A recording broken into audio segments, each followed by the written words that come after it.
Last time on Aranis Arcana. Having run for his life from the murderous rage of Cimmerian, Haldir set out to find the only person he knew might be able to help him cure Fleet of his apparent possession. Traveling to the western reaches of Skyrim, he finds his old friend and powerful sorceress, Melka. He is shocked to discover she has committed her life to the dark arts and has willingly taken the form of a hagraven, along with her sister Petra. In exchange for helping Melka deal with Petra, she agrees to help Haldir purge Fleet of his darkness. With their plans laid, Haldir makes his location known to Cimmerian by performing the Black Sacrament, and he waits for the darkness made flesh to walk through the door. Concerned for what Cimmerian might do to his friends if left unchecked, Empyrean meets his brother in the Embrace. A confrontation takes place in which Empyrean demonstrates his willingness to sacrifice himself for his friends by taking away the one thing that Cimmerian holds most dear, his body, also known as the Vessel. In a tense battle of wills, Empyrean throws himself off a cliff and is only saved from death in the final moment when Cimmerian uses a shout to soften the fall. Shocked by his brother's willingness to die for what he believes in, Cimmerian pledges not to harm Haldir.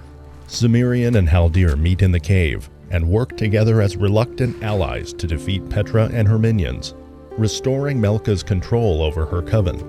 In the moments following the battle, Melka reveals to Haldir that Fleet is beyond saving, that he, in fact, is two souls in one body. Fascinated, Melka tells Cimmerian that he may be something called the Covenant Made Flesh, explaining that the Covenant is a pact between gods who share a common interest. The Covenant is hot steel, and each god in the pact gets one swing of the hammer, one chance to influence the formation of the Covenant. Released into the world, the Covenant is free to act, and all members of the pact must live with the outcome. A volatile tool for gods outmatched and desperate for victory. But who is the enemy? And who is Fleet's patron? The one who is correcting his course as he becomes the Covenant? Is Sithis a real force in his life or merely a concept upon which the Covenant is based? A force for change and chaos? The last thin thread of hope for the gods?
It is stunning to think how much has transpired since the death of Titus Mead only 9 months ago.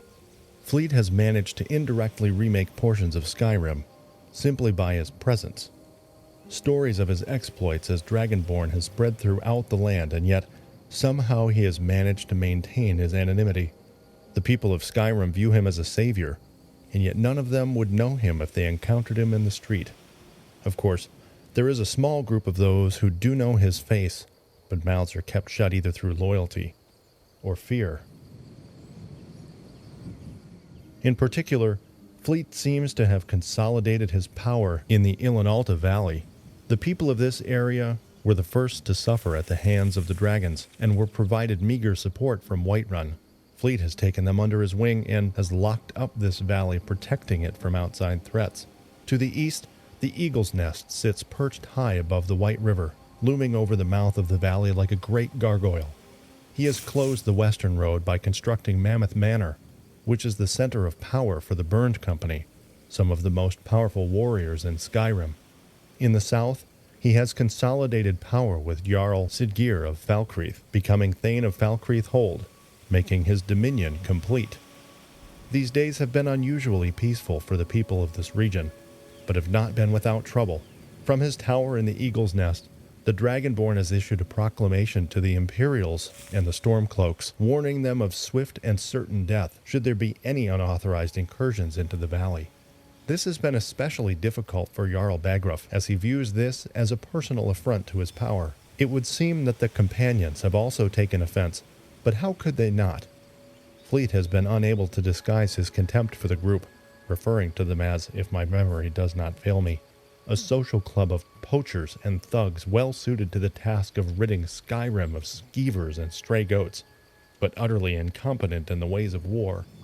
In fact, several months ago his comments led to a confrontation on the streets of Whiterun that nearly came to swords as the Burned and the companions squared off in the market.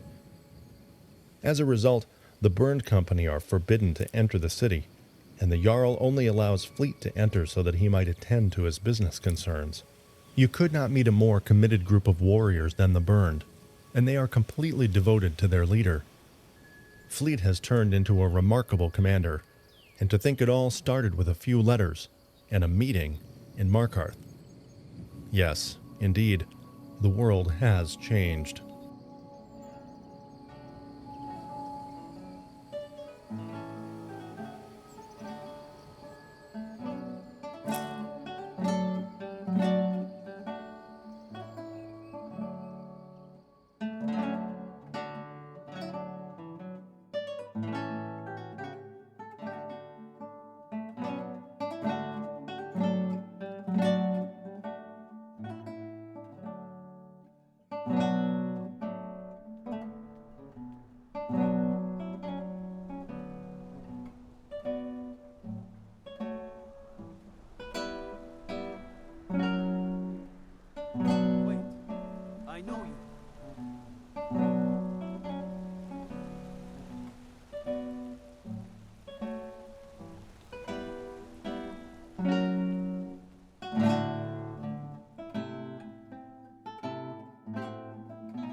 How can you be sure they will come?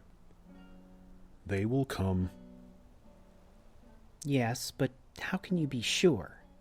And when? We could be here for weeks. Have faith, my dear. They will come. The Burned Company is an ideal that is close to their hearts. They are men of thought. They will see this, and the seal of the Dragonborn will inspire haste. You have more confidence than I, it would seem. Can you just enjoy the moment? Shall we continue our game? I find it most entertaining. How about these two? The butcher and the tart? Indeed.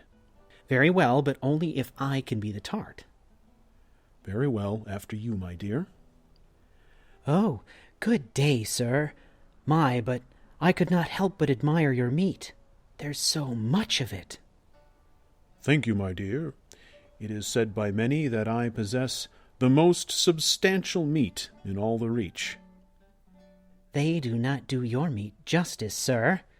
May I ask, with so much, how does one ensure its quality? Excellent question, and well stated, I might add. Straight to the point. I guarantee the quality of meat without question or reservation. The secret lies in the preparation. Is that so? I must confess, I'm intrigued. If you were to give me a taste of your meat, how would you recommend we prepare it? First, I recommend a nice glaze of honey, and then in and out of the oven, and in and out. And in and out? Yes, it will literally explode with flavor. Oh my! Please stop, kind sir. I do believe I might faint. My dear Mirabelle, you are a treasure.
Landry, it's good to see you again.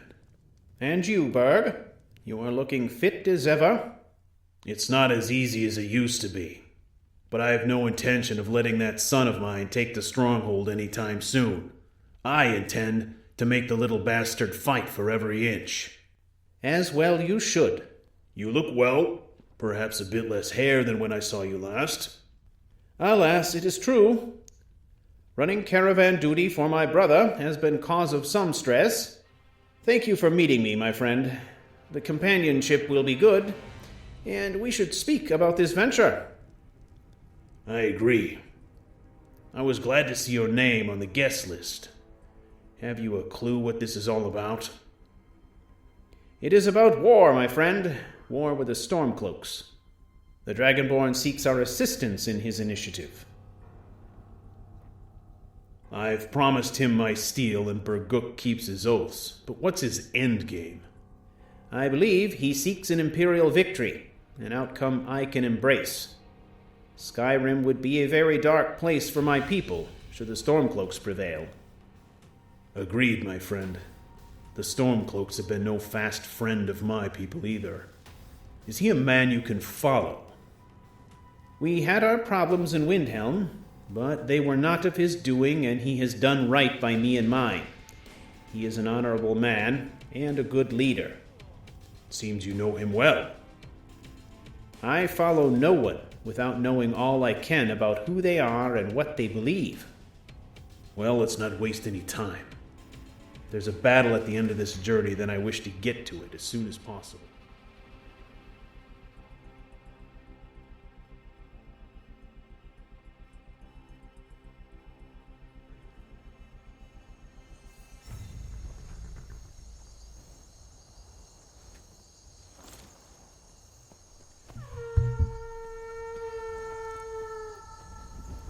Welcome, dear viewers, to CouchWarrior TV on YouTube. I'm the CouchWarrior, and you are watching Aranis Arcana, a Skyrim Let's Play. It's Chapter 18, Part 2, Act 4. Again, Chapter 18 is entitled Antecedent. So, we've just left Rorikstad. We are following along with Pelandri and Berguk.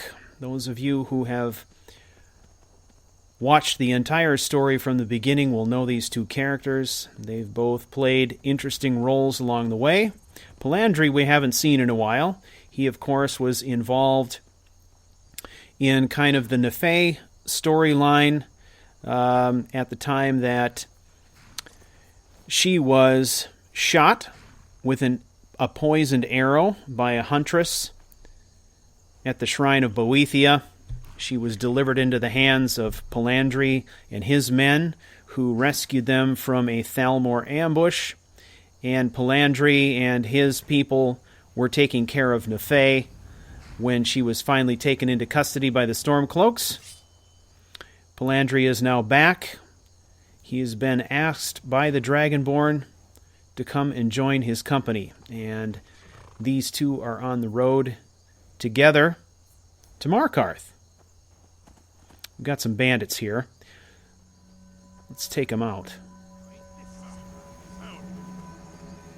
Nice.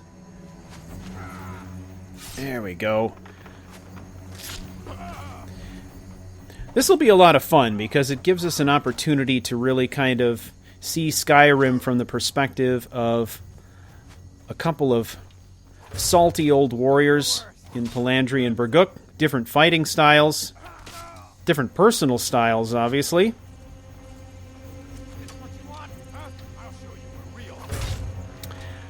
I look forward to episodes like this because it gives me a chance to play a character who's a real kind of a slasher. Pelandri is kind of a one-handed specialist. I think of him as a spell sword, so we are going to see some fun things from both of these characters, but we'll be following along primarily from the perspective of Pelandri, or Pel, as he's called by Berguk. He, of course, is a dark elf.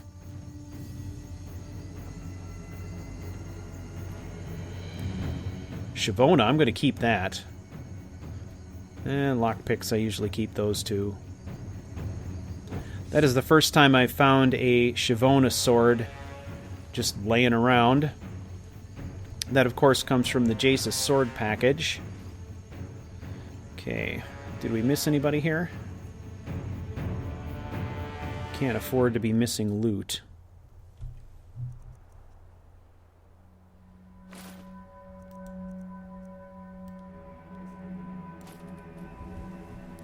Well, I hope you've all been well. I have been fine. Again, this episode is going to be something of a hybrid. The intro that we saw at the beginning, that was done on the new hardware, but the remainder of this episode, we are still on the old hardware.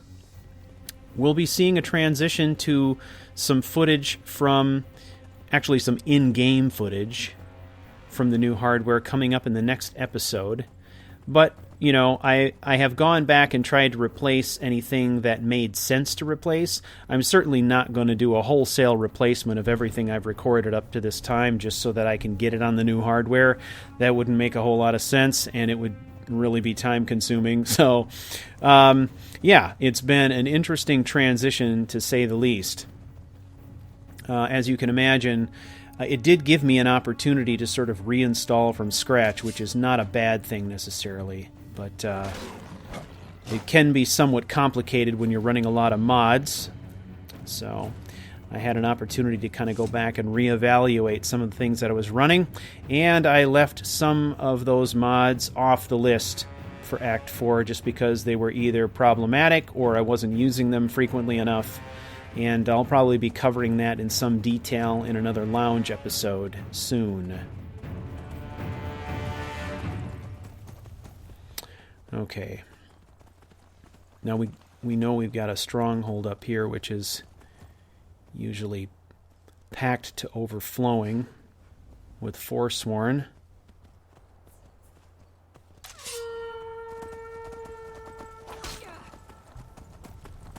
Let's get another shot at her here.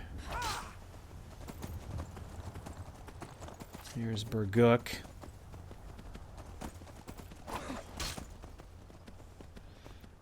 One more pass, or is he going to finish her off? Come on, Berg. Yeah, he did it. Great. All right. A little auto-looting there going on. Let's take these characters in and root out these Forsworn. The way I kind of view these two is that they're old fighters who maybe have been in skirmishes recently but have not been involved in a full-scale war in a long time. So we're going to work the kinks out a little bit. Nothing wrong with that. My blood's calm.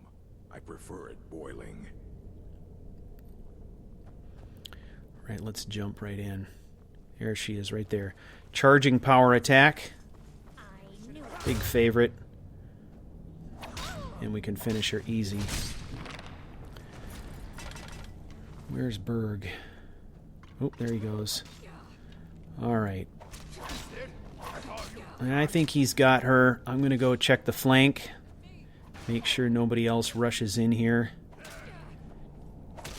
Gets us from the back or the side.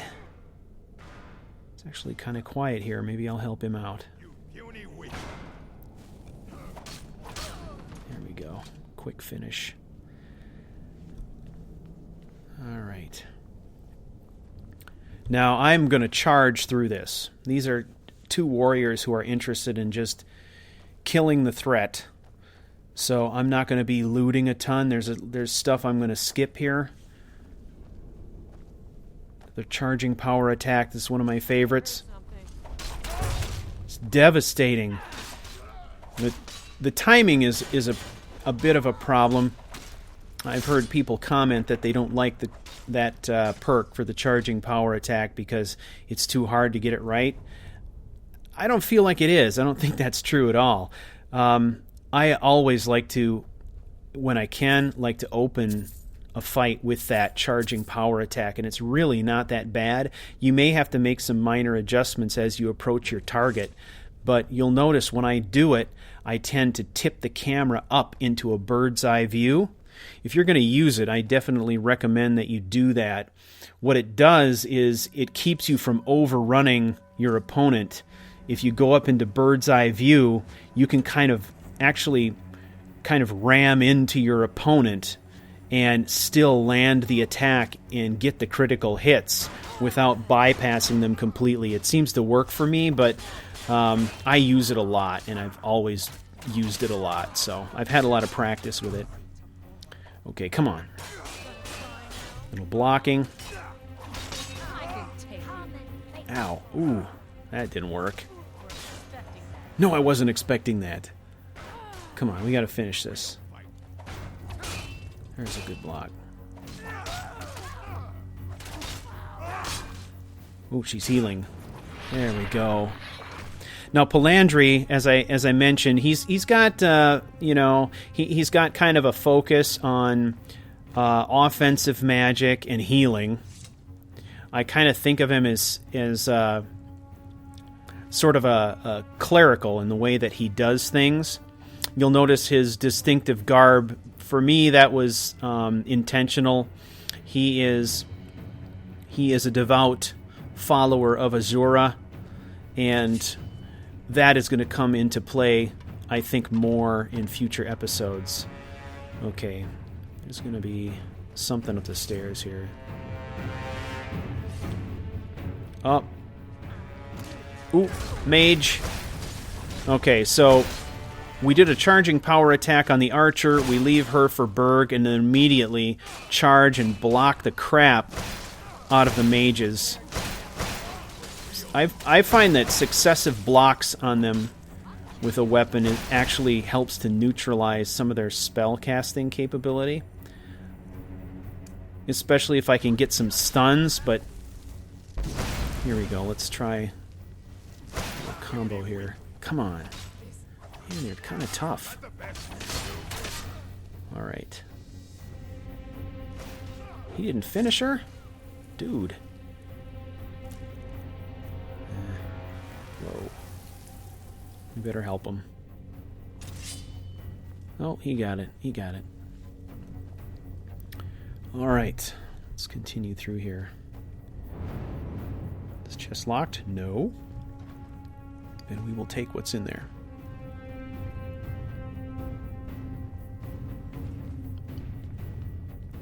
Who's next? Kind of expected more resistance.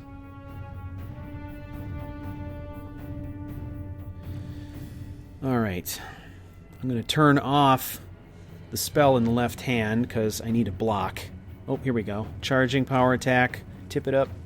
There. See, I'm in kind of bird's eye view there. That keeps me from overrunning or running straight past my opponent. So it seems to work pretty well for me. Give it a shot, see if you like it. I don't know. I happen to love it. And if you got a high enough stamina, you can string together charging power attacks between multiple opponents, and it can be absolutely crazy, devastating. I love it.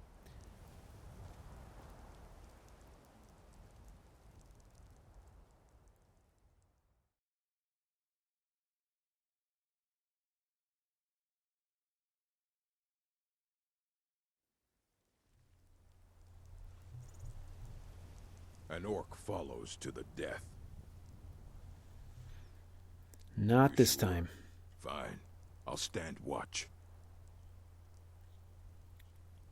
Palandria is kind of the spell specialist here.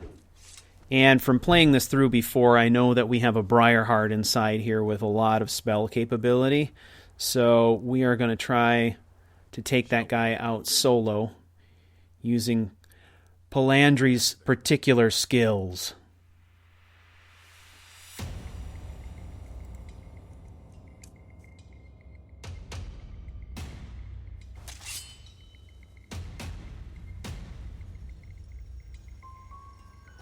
What was that?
The Journal of Palandri.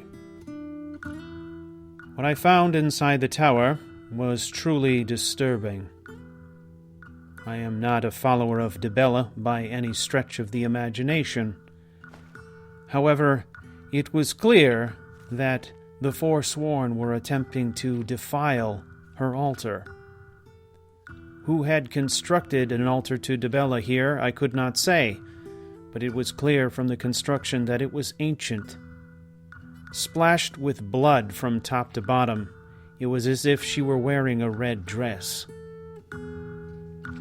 Strangest of all, and possibly most disturbing, I found lying upon the altar a dagger which was an exact replica of that which Fleet created with his own hands.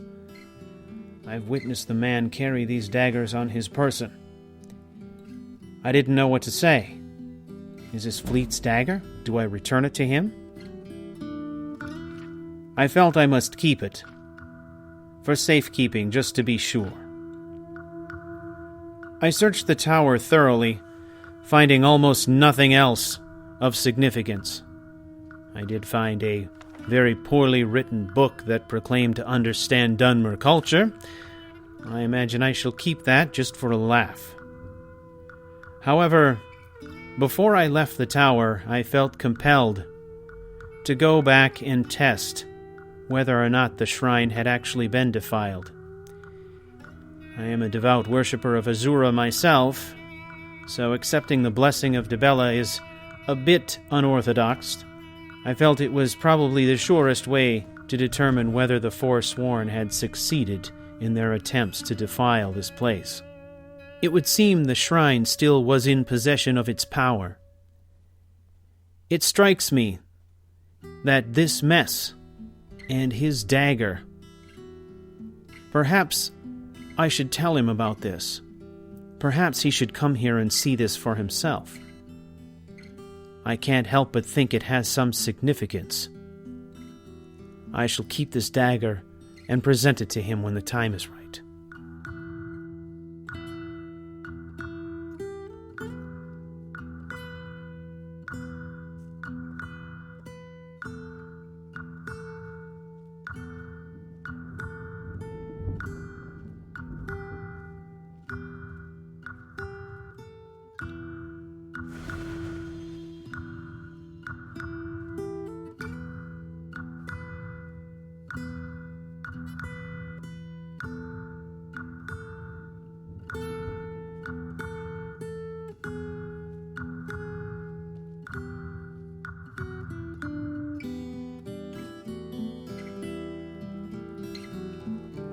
Shall we get moving?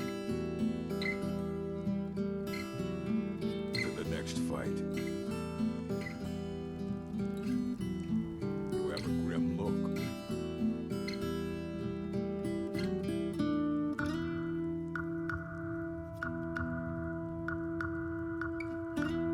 Lead us to our next task.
Dear viewers, that brings us to the end of another episode.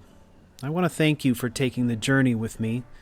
May all that you do be swift, silent, and deadly. And to all Skyrim assassins, I salute you. Silence is our battle cry.